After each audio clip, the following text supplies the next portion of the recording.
Hi guys! Gagawa po tayo ng puto cheese today. So, meron po tayong 4 cups of flour. Ito naman po, 2 cups of sugar. So, haluin natin dito.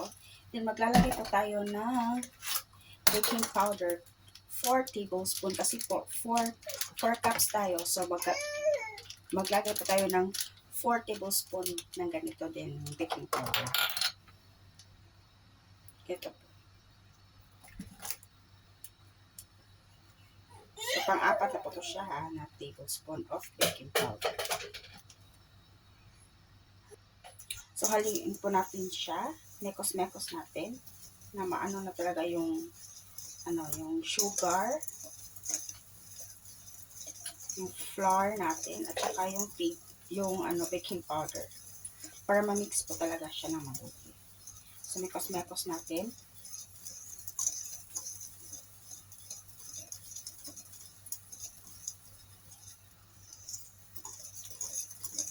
Katapos po natin siya mamekos-mekos, set aside po natin. Dito naman po tayo sa ating ingredients. So, meron po ako dito ng dalawang itlog. Dalawang itlog na po yung nilagay ko. Mix po natin siya.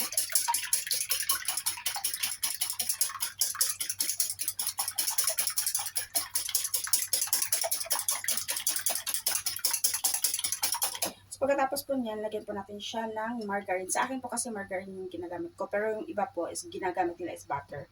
Pero sa akin kasi mas malasa yung margarine. So, nilagyan ko po siya ng margarine.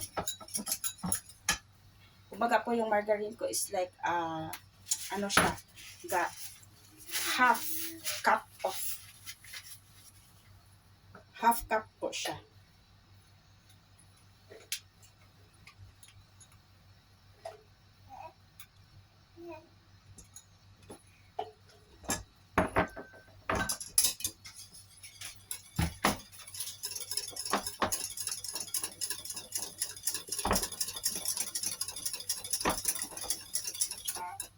So, sa akin naman po, instead of water, ang ginagamit ko is evaporated milk. Kasi mas malasa pa din po siya. Gusto ko talaga yung malasa.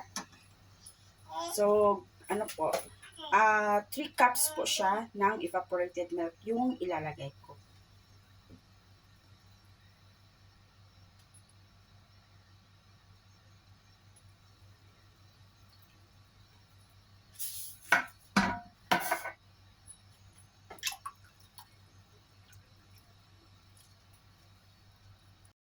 So now po, ilagay na po natin ang ating wet ingredients dito. Then, dahan-dahan na po natin siyang anuhin. Mekos-mekos.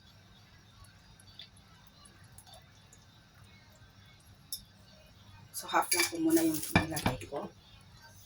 Then, ano na po natin siya.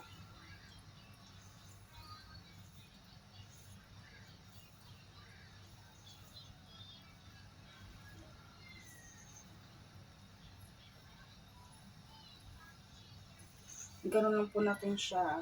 Huwag niyo pong i-overmix yung ano ninyo ha. Kasi baka hindi siya yung kalalabasan niya is hindi maganda pagkaluto niya. So, ganun lang siya. Parang, ganun lang siya. Then, lagay na natin yung iba.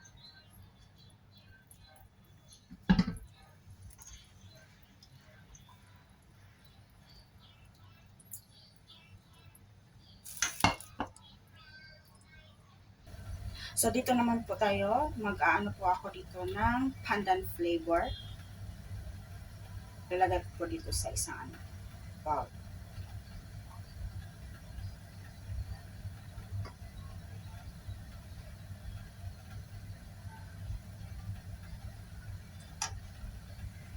Then po, lagay po natin dito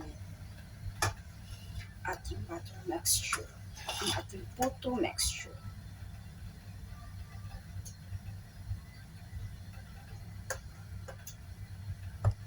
Nalinis po yung kamay ko So, meron po tayo dito dalawang flavor lang.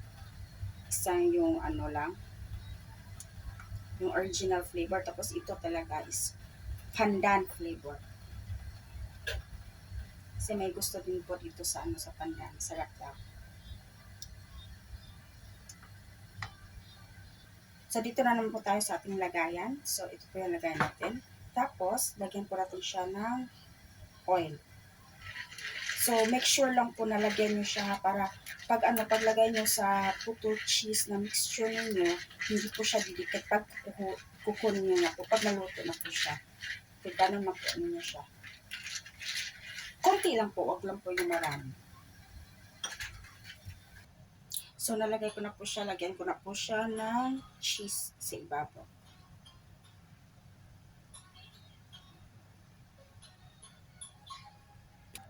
So, steam po natin siya guys ng 10 to 15 minutes. So, ito na po ang ating finished product. Yan. Puto cheese po natin. Thank you guys for watching. Follow for more.